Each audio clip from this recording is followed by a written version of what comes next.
Jangankan mereka sebagai keturunan Rasulullah Muhammad, orang Arab aja mereka bukan.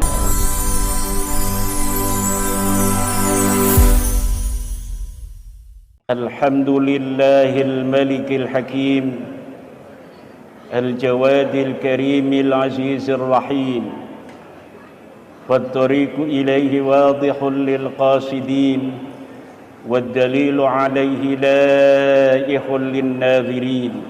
Faya ashabal fadail, Ketua Umum Perjuangan Wali Songo Indonesia Syarif Kiai Haji Abbas bin Yaksi Al-Husaini, mata'anallah bituli hayatih, Wakil Ketua PWI LS Pusat Dr. Kiai Haji Yusuf Al-Mubarak, kesepuan kita Kiai Haji Tabari Sadili, Sayyid Tengku Muda Qari, Ketua PWI LS Provinsi Banten Kiai Haji Aang Zainuddin, Sekretaris Umum PWI LS Pusat Kiai Haji Ali Zain Tubagus Sopyadi, juga kesepuan dari PWI LS Banten Kiai Haji Sarwan, Ketua PWI LS Lampung Kiai Haji Sufarman Abdul Karim,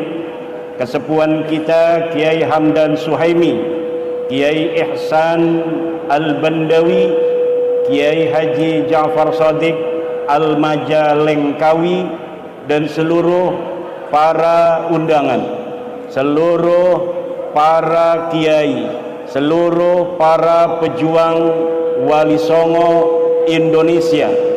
Selamat kepada pengurus PWI LS Provinsi Banten yang baru saja dilantik. Mudah-mudahan akan semakin semangat. Sebelum dilantik, Kiai Aang Zainuddin ini semangatnya luar biasa. Ketika sudah dilantik, maka semangatnya ini harus 100 kali lipat lebih semangat dari sebelumnya. Dan pelantikan ini diadakan di Cilegon. Pelantikan ini diadakan di tanah Banten, tepatnya di Cilegon, tanah yang pada tahun 1888 menjadi basis perjuangan pribumi melawan penjajahan kafir Belanda. Kiai Wasid, murid dari Syekh Abdul Karim At-Tanara Al-Bantani, murid daripada Syekh Nawawi At-Tanara Al-Bantani, dan seluruh kiai-kiai tariqah Qadiriyah Naqsabandiyah dari Tanara, Keronjo, Kresek, Tirtayasa, Pontang, Sawaluhur, Cilegon, Cigading, dan Bojonegara bersatu padu menyusun strategi.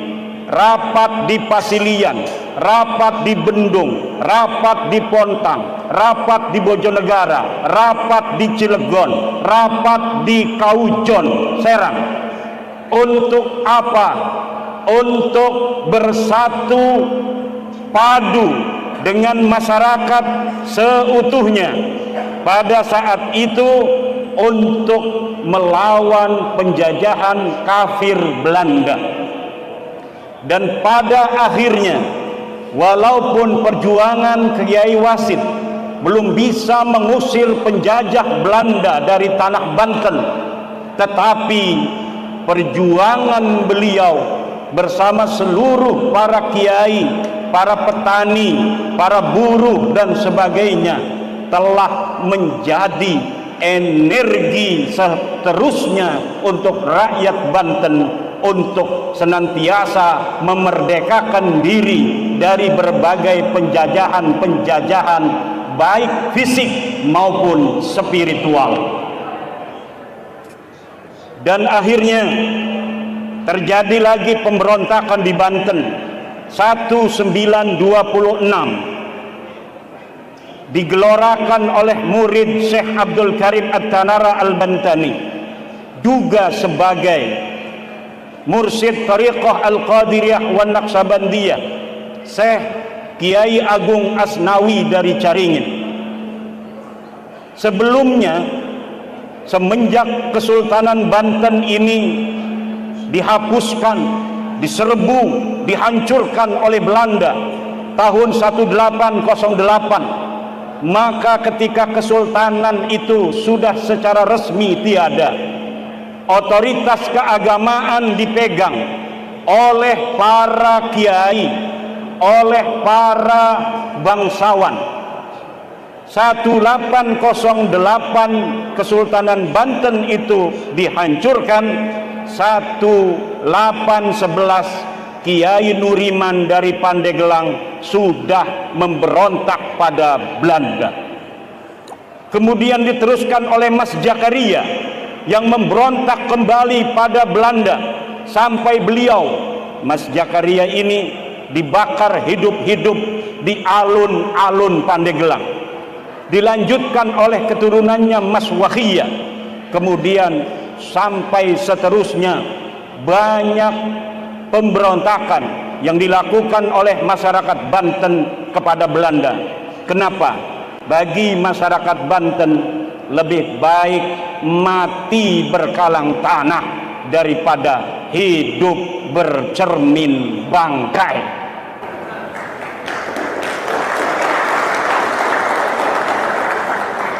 Tetapi dulur-dulur, Nabi Muhammad sallallahu alaihi wasallam diperingatkan oleh Allah, la'allaka bakhi'un nafsaka alla yakunu mu'minin. Wahai Muhammad, apakah engkau akan menghabisi nyawamu sendiri karena bersedih masyarakat yang engkau dakwahkan itu tidak mau beriman mengikuti dirimu? Maka kita yang berjalan salakna maslakan Nabi sallallahu alaihi wasallam juga harus seperti Nabi besar Muhammad. Apa itu? Bersabar di dalam berjuang, tidak kemudian pundung mutungan kepada saudara-saudara kita yang belum mau berjuang bersama kita. Kadang kita mau berjuang, kita mau memerdekakan mereka, tetapi yang mau diperdekakan oleh kita ini kemudian malah mereka yang memusuhi kita. Maka jangan sampai dari situ kemudian kita menjadi putus asa. Seperti Nabi Muhammad sallallahu alaihi wasallam tidak pernah berputus asa ketika keluarga beliau dari Bani Quraisy, dari Bani Abdul Muttalib, bahkan ada yang belum mau masuk Islam. Bahkan pamannya yang tercinta Abbas ibnu Abdul Muttalib itu sampai perang Badar masih perang di barisan orang-orang kafir. Bahkan menantunya Rasulullah masih perang di barisan orang-orang kafir pada saat perang Badar. Tapi Rasulullah sallallahu alaihi wasallam tetaplah bersabar untuk terus mengajak saudara-saudaranya untuk ini jalan yang benar, jalan itu salah, jalan inilah yang benar, dan kita harus sabar. Makanya saya tidak pernah memberikan sebuah pernyataan tentang saudara-saudara kita yang tidak atau belum sependapat dengan kita dalam perjuangan ini. Biarkan saja, toh mereka sendiri yang akan merasakan daripada manfaat dari perjuangan ini. Sejak zaman dulu, secara antropologis, masyarakat itu terbagi ke dalam 4 golongan. Pertama, masyarakat itu dibagi menjadi Brahmana, orang-orang yang ahli akhirat, yang mendoakan bangsa negara. Kemudian ada kesatria, yaitu para pejuang, orang-orang yang mengerti bahwa dia sedang dijajah. Orang-orang inilah yang senantiasa berada di garis paling depan di dalam bagaimana memerdekakan dan menyelamatkan masyarakat, bangsa dan negaranya. Kemudian ada golongan waisya, para pedagang-pedagang, para juragan-juragan yang kemudian menjadi donatur dalam perjuangan para kesatria. Dan ada orang-orang sudra, para buruh, para petani, yang merekalah, untuk merekalah kita berjuang demi untuk memerdekakan mereka dari penjajahan spiritual. Siapapun bisa menjadi brahmana. Kalau orang-orang dari golongan sudra dan waisya, dia belajar agama, maka dia jadi brahmana. Siapapun dia yang mau berjuang, maka dia menjadi kesatria. Dan perlu diketahui, orang-orang Banten sekarang ini mungkin ada 12 juta. Yang baru bergabung dengan PWI LS mungkin baru 2000 orang. Ini jangan mengecilkan hati kita, karena sejarah membuktikan bahwa setiap masa pejuang itu tidak banyak. Orang yang mengerti bahwa dirinya sedang dijajah, inilah yang memerdekakan bangsanya, dan jumlahnya dalam setiap masa tidak terlalu banyak. Dialah yang meresonansi jiwa-jiwa perjuangan kepada rakyat semesta, sehingga rakyat semesta kemudian mempunyai kesadaran yang sama dengan para pejuang itu bahwa kita sedang dijajah. Orang yang merasa dirinya sedang dijajahlah yang akan berjuang untuk memerdekakan dirinya dari penjajahan. Orang yang merasa nyaman dengan keadaannya, walaupun ia hina dina, maka dia tidak akan berjuang. Maka dulur-dulur sekalian, perjuangan ini perjuangan kebenaran. Perjuangan ini adalah perjuangan menjaga nama baik Wali Songo. Leluhur kita Wali Songo mendakwahkan Islam agar orang-orang Banten dulu yang agamanya Sunda Wiwitan, ada yang agama Hindu, ada yang agama Kapitayan, masuk Islam. Pas sudah Islam, ternyata ada oknum-oknum dari umat Islam sendiri yang menyatakan bahwa di dalam ajaran Islam manusia terbagi-bagi kehormatannya. Ada manusia-manusia super yang memiliki privilege untuk dimuliakan lebih dari zatnya daripada yang lainnya. Dan kita merasa bertanggung jawab. Dulu leluhur kita para Wali Songo yang mengislamkan masyarakat, sesudah Islam masyarakat itu dijajah. Sesudah masuk Islam masyarakat itu kemudian diintimidasi, ditakut-takuti. Kalau ente nggak ngehormatin aneh, ente nggak masuk surga. Inilah yang harus kita lawan. Ini yang harus kita berikan kepada masyarakat, bahwa Islam mengajarkan kesetaraan. Islam memandang manusia kemuliaannya adalah dari ketakwaannya. Siapa yang paling dia bertakwa, maka dialah yang paling mulia.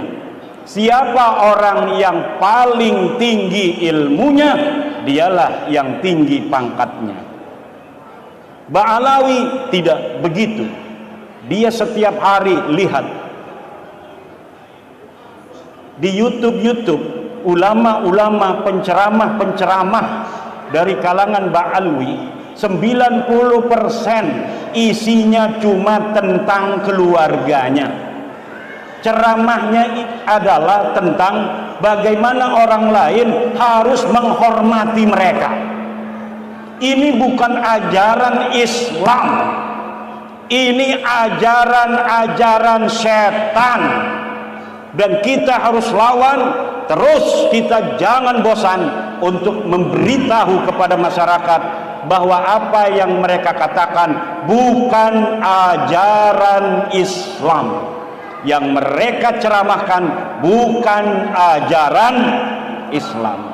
Ajaran Islam menghargai seluruh manusia, Kenapa Wali Songo itu cepat mengislamkan orang menjadi banyak langsung masuk Islam? Karena Wali Songo memasukkan orang, mengajak orang masuk Islam dengan memuliakan semuanya.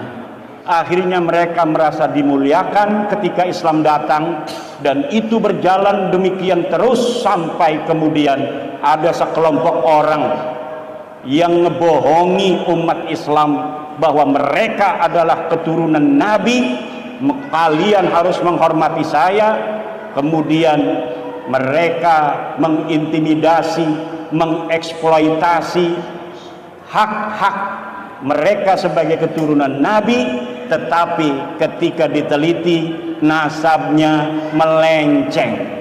Mereka ternyata bukan keturunan Rasulullah Muhammad SAW, baik dari sisi antropologi, dari sisi historiografi yang ada pada abad ke-4, ke-5, ke-6, ke-7, ke-8, ke-9, dari sisi tes DNA.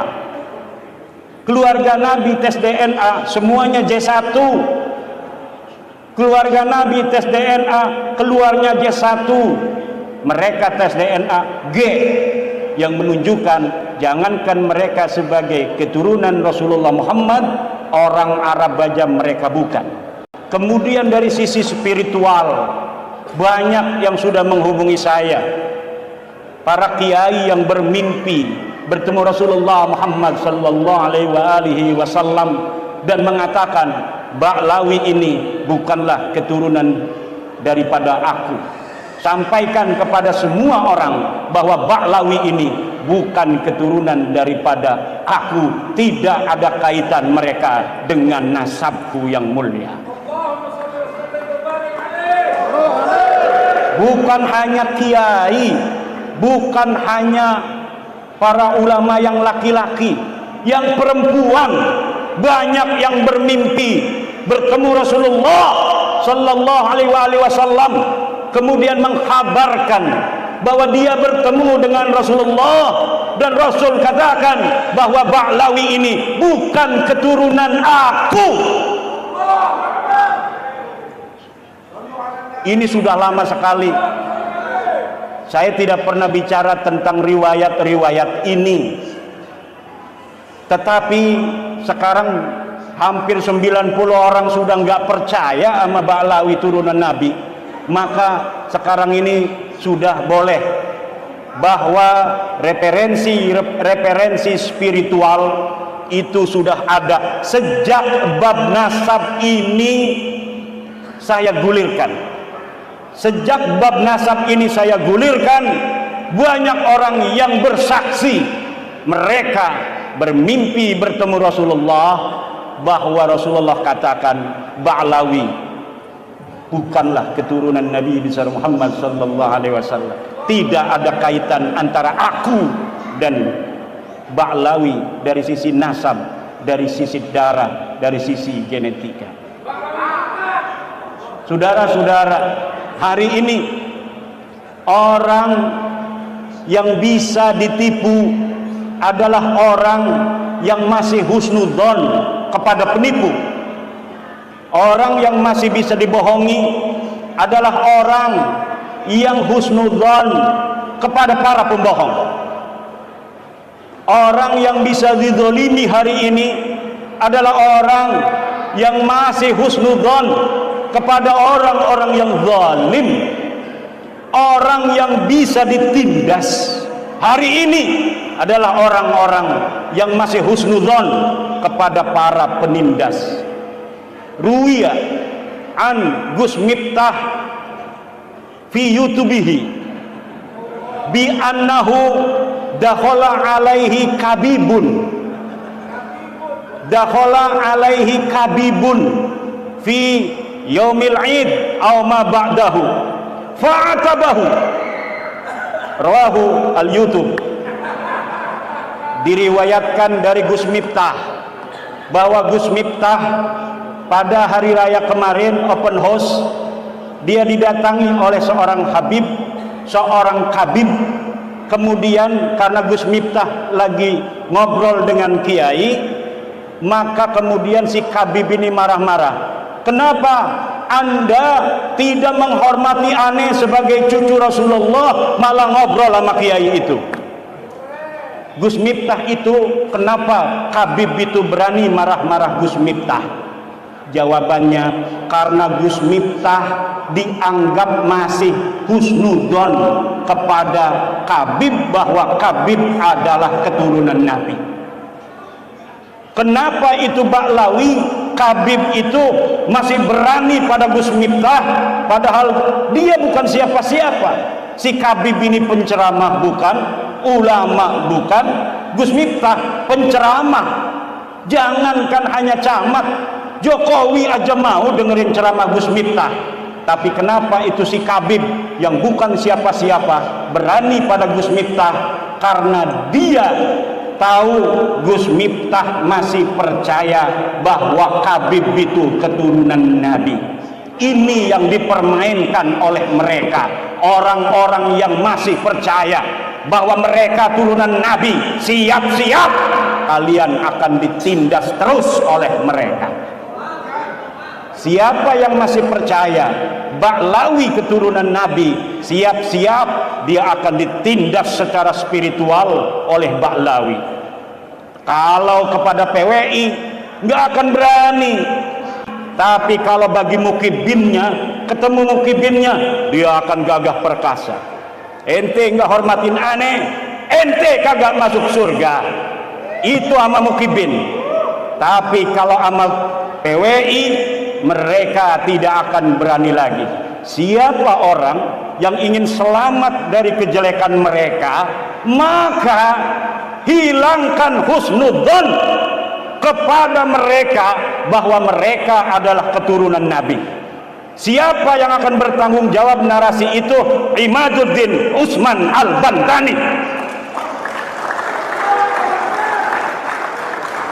Imaduddin Usman Al-Bantani akan bertanggung jawab secara ilmiah dunyan wa ukhran bahwa Habib Ba'lawi itu bukan keturunan baginda Nabi besar Muhammad sallallahu alaihi wasallam. Sedunia orang berfatwa, sedunia orang mensahihkan, mengisbat karena suatu hal bahwa Ba'lawi ini keturunan baginda Nabi. Imaduddin Usman tidak akan percaya terhadap fatwa orang-orang yang mengatakan bahwa Ba'lawi sahih sebagai keturunan baginda Nabi. Wa in aftal muftun, wa in aftal muftun, walaupun para ahli fatwa berfatwa bahwa Ba'lawi ini turunan Nabi, saya yakin, seyakin-yakinnya, hakul yakin dunia wa ukhran, bahwa mereka bukan keturunan baginda Nabi besar Muhammad sallallahu alaihi wasallam. Saya mempertanggungjawabkan itu dunia dan akhirat. Bijahi sayyidina wa maulana Muhammad sallallahu alaihi wasallam, wa bijahi sayyidatina Khadijah al-Kubra, wa bijahi sayyidatina Fatimah az-Zahra al-Batul, wa bijahi sayyidina Ali karamallahu wajha, wa bijahi sayyidina Hasan radhiyallahu an, wa bijahi sayyidina Husain radhiyallahu an, wa bijahi jami'i ahli baitin nabi, wa bijahi jami'i ashabin nabi, wa bijahi sayyidina wa maulana sayyidina Syekh Abdul Qadir Al-Jailani radhiyallahu an. Ya Allah, kami meminta dengan barokah pangkat manzilah Syekh Abdul Qadir Al-Jailani di hadapanmu, merdekakanlah bangsa kami, umat Islam kami, Nahdlatul Ulama kami dari kebejatan, dari kesesatan orang-orang yang mengaku sebagai keturunan baginda Nabi, padahal mereka bukanlah keturunan baginda Nabi besar Muhammad sallallahu alaihi wasallam.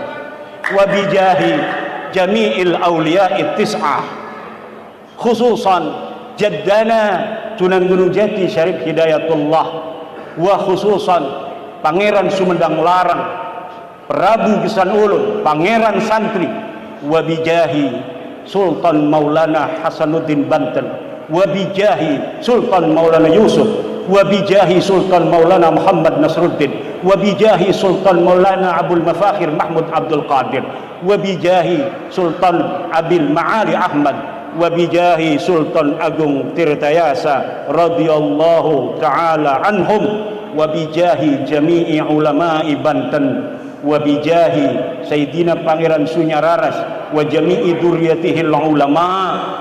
Al-Fatihah. A'udzu billahi minasyaitonir rajim. Bismillahirrahmanirrahim. Alhamdulillahir rahmanir rahim. Maliki yaumiddin. Iyyaka na'budu wa iyyaka nasta'in. Shiratal mustaqim. Shiratal ladzina an'amta 'alaihim ghairil maghdubi 'alaihim waladdallin. Wallahu huwal muwaffiq ila aqwamit thariqin. Wassalamu alaikum warahmatullahi wabarakatuh.